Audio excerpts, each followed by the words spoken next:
আসসালামু আলাইকুম। তো সবাই কেমন আছেন? আশা করি ভালো আছেন। আজকে 8ই মে 2026 সাল রোজ শুক্রবার জানিয়ে দেব বাংলাদেশ দেশের কোন কোন জেলার উপর দিয়ে কাল বৈশাখী ঝড় এবং বৃষ্টিপাত হওয়ার সম্ভাবনা রয়েছে, কোথায় কোথায় বৃষ্টিপাত কেমন হতে পারে। তো সম্পূর্ণ ভিডিও দেখেন, তাহলে কিন্তু আপনি একটু যে জানতে পারেন। আমরা কিন্তু প্রতিনিয়ত আবহাওয়ার আপডেট দিই আপনাদেরকে রিকোয়েস্ট করব অবশ্যই আমাদের ভিডিওতে লাইক করে দেবেন, এবং যেহেতু কষ্ট করে ভিডিও মেক করে অবশ্যই সাবস্ক্রাইব করে রাখবেন এবং প্রতিনিয়ত অ্যাক্টিভ থাকবেন, তাহলে আপডেটগুলো সবার আগে পাবেন। তো ভিডিও শুরু করবো সবাইকে রিকোয়েস্ট করে, যারা আমাদের ইউটিউব চ্যানেল আজকের আবহাওয়ার খবর এখনও সাবস্ক্রাইব করে নাই, প্রতিদিন করে আবহাওয়ার আপডেট পাওয়ার জন্য অবশ্যই আমাদের ইউটিউব চ্যানেলটাকে সাবস্ক্রাইব করবেন, পাশের ঘন্টাকে এনেবল করে রাখবেন। আর আমাদের এখানে কিন্তু শর্ট ভিডিও শেয়ার করি, পাশাপাশি লং যে ভিডিওগুলো আছে সেইগুলোও কিন্তু শেয়ার করে থাকি, একদম বিস্তারিত আপডেট সমূহ। তো সেইগুলো দেখার জন্য অবশ্যই আপনারা আমাদের চ্যানেলটাকে ভিজিট করবেন এবং এখানে সবগুলা ভিডিও আপনারা দেখে নেবেন, তাহলে দেখবেন আপনাদের কিন্তু মনের মতো সবগুলা আপডেটই আমাদের এখানে দেওয়া হয়। অবশ্যই সবগুলো আপডেট দেখে আপনারা কিন্তু আবহাওয়ার আপডেট সম্পর্কে ইজিভাবে জানতে পারবেন। তো শুক্রবার রাত 8টা দিয়ে কিন্তু কাল বৈশাখী বৃষ্টি হওয়ার সম্ভাবনা রয়েছে বাংলাদেশের পশ্চিমাঞ্চলে। এই বিষয়টা ক্লিয়ার করব তার আগে শুক্রবার সকালবেলা সকাল 7টার দিকে আপনারা দেখতে পাইতেছেন বাংলাদেশের আকাশ কিন্তু প্রধানত শুষ্ক থাকবে এবং দু এক জায়গায় হালকা এবং মাঝারি বৃষ্টিপাত হওয়ার সম্ভাবনা রয়েছে।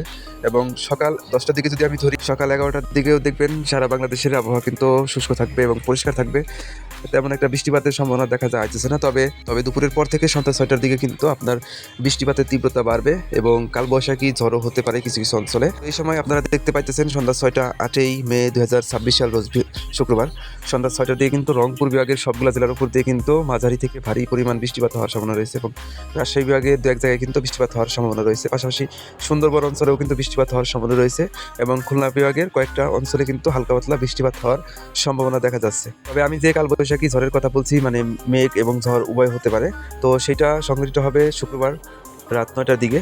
এবং রাত 9টার দিকে আপনারা এখানে দেখেন ভারতের পশ্চিমবঙ্গ থেকে যে কালবৈশাখী ঝড়টা আসবে, এটা হলো আপনার রাজশাহী, তারপরে এখানে খুলনা এবং ঢাকা বিভাগের উপর দিয়ে কিন্তু আঘাত হানবে। এবং রাত 9টার দিকে যদি রাজশাহী বিভাগ ধরি, কোথায় কোথায় বৃষ্টিপাত এবং ঝড়ও বৃষ্টিপাত হতে পারে। তো এখানে দেখেন রাজশাহী বিভাগের রাজশাহী, নাটোর, তারপরে পাবনা, এরপরে সিরাজগঞ্জ, বগুড়া, এরপরে নওগাঁ, জয়পুরহাট, তারপরে এখানে আছে চাঁপাইনবাবগঞ্জ, এই সমস্ত অঞ্চল দিয়ে কিন্তু বৃষ্টিপাত হওয়ার সম্ভাবনা রয়েছে রাত 9টার দিকে। এবং রাত 9টার দিকে ঢাকা বিভাগের মানিকগঞ্জ জেলা, টাঙ্গাইল জেলা, এরপরে গাজীপুর জেলার কিছু অংশ, এই সমস্ত অঞ্চল দিয়ে কিন্তু বৃষ্টিপাত হওয়ার সম্ভাবনা রয়েছে। তো এই সময় যদি আপনি খুলনা বিভাগের উপরে তাকান, সেক্ষেত্রে দেখতে পারবেন এখানে খুলনা চুয়াডাঙ্গা, তারপরে মেহেরপুর, যশোর, তারপরে সাতক্ষীরা, খুলনা, বাগেরহাট, এরপরে নড়াইল, মাগুরা, তারপরে ফরিদপুর, শরীয়তপুর, এরপরে রাজবাড়ী, এই সমস্ত অঞ্চল দিয়ে কিন্তু বৃষ্টিপাত হওয়ার সম্ভাবনা রয়েছে মাঝারি থেকে ভারী পরিমাণ। এরপরে রাত 10টার দিকে বৃষ্টিপাতটা তীব্রতা কমবে এবং এটা কিন্তু আপনার রাজশাহী, রংপুর বিভাগের দিকে থাকবে না এবং খুলনা বিভাগের দক্ষিণাঞ্চলে বৃষ্টিপাত হওয়ার সম্ভাবনা রয়েছে রাত 10টার দিকে শুক্রবার। এবং ওই সময় খুলনা বিভাগের সাতক্ষীরা, বাগেরহাট এবং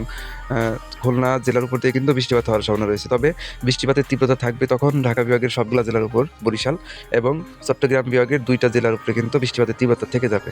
তো এই সময়টা কিন্তু আপনারা স্ক্রিনের ভিতরে দেখতে পাইতেছেন বাকি যে জেলাগুলো বা বিভাগগুলো, রংপুর, সিলেট, রাজশাহী, এই সমস্ত বিভাগে কিন্তু বৃষ্টিপাতের তীব্রতা কমে যায়। তারপরে 9 তারিখ রোজ শনিবার, 9 মে রোজ শনিবার, ওই দিন কিন্তু সারা বাংলাদেশের আকাশ কিন্তু প্রধানত শুষ্ক থাকবে। আমি যদি এখান থেকে একটু দেখাই, রাত 2টার দিকে দেখতে পাইতেছেন সারা বাংলাদেশ আবহাওয়া কিন্তু শুষ্ক থাকবে। এরপরে দিনের বেলায় কিন্তু হালকা পাতলা বৃষ্টিপাত হতে পারে। তো সেই আপডেট আমি পরবর্তী দিনগুলোতে জানাই দিব। অবশ্যই সেই আপডেটগুলো দেখার জন্য আমাদের ইউটিউব চ্যানেলটাকে সাবস্ক্রাইব করে রাখবেন। আর এই ছিল সম্পূর্ণ আপডেট শুক্রবারের সারা বাংলাদেশের কোথায় কেমন বৃষ্টি হবে। তো পরবর্তী আপডেট সবাইকে অবশ্যই জানাই দিব। ততক্ষণ ভালো থাকেন, সুস্থ থাকেন আর আমাদের ইউটিউব চ্যানেলটাকে সাবস্ক্রাইব করে পাশেই থাকবেন।